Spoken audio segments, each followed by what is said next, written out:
Praise the lord. ప్రభు నామములో మీ అందరికీ హృదయపూర్వక వందనాలు. దేవుడి బిడ్డలారా, బాగున్నారా? మీరందరూ కూడా ప్రభు సన్నిధిలో క్షేమంగా ఉన్నారని నేను విశ్వసిస్తున్నాను. జీవితంలో ఎంతో కాలంగా ప్రభు నమ్ముతున్నాను, కానీ అన్నీ జాప్యం అవుతున్నాయి. అద్భుతాలు, ఉద్యోగాలు, ఆరోగ్యం, లేకుంటే పిల్లల విషయంలో, వివాహ విషయంలో, గర్భఫలం విషయంలో రకరకాలుగా ఆలస్యాలను బట్టి అలసిపోయావా?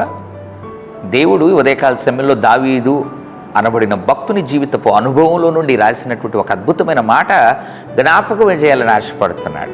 కీర్తనల గ్రంథం 13వ అధ్యాయం 5వ వచనం, నేనైతే నీ కృపయందు నమ్మిక ఉంచియున్నాను. ఎంత అద్భుతమైన మాట! దేవుని కృపయందు దావీదు నమ్మకం ఉంచాడు. నీవు కూడా ఆ కృప ద్వారానే రక్షించబడ్డావు. బైబిల్ చెప్తుంది, విశ్వాసం ద్వారా కృపచేతనే మీరు రక్షించబడ్డారు. నీవు రక్షించబడినప్పుడే దేవుని కృప ద్వారా రక్షించబడ్డావు. ఈరోజు కృప పొందిన దానవు, కృప పొందినవాడు. కానీ కృపయందు నమ్మిక ఉంచుతున్నావా? దేవుడు చేస్తాడు, కృప చూపుతాడు. బిడ్డల విషయంలో మించిపోయింది ఏం లేదు, కృప చూపుతాడు.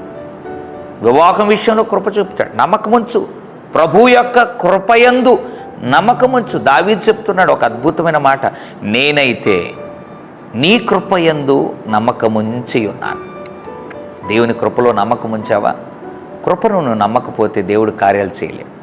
కాబట్టి ఇప్పటికీ మించిపోయింది ఏం లేదు. ఎన్ని ప్రతికూల పరిస్థితులు ఉన్నా కూడా దేవుని కృపయందు నమ్మకముంచు. దేవుని ద్వారా గొప్ప కార్యాలు చేస్తాడు. నీ జీవితంలోనూ గొప్ప కార్యం చేస్తాడు. పరిశుద్ధ తండ్రి, నీ వందనాలు.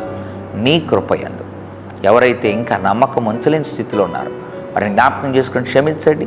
నీ కృపయందు నమ్మకం ఉంచి వారిగా చేయమని యేసు నామములో ప్రార్థిస్తున్నాం తండ్రి. ఆమెన్. God bless you.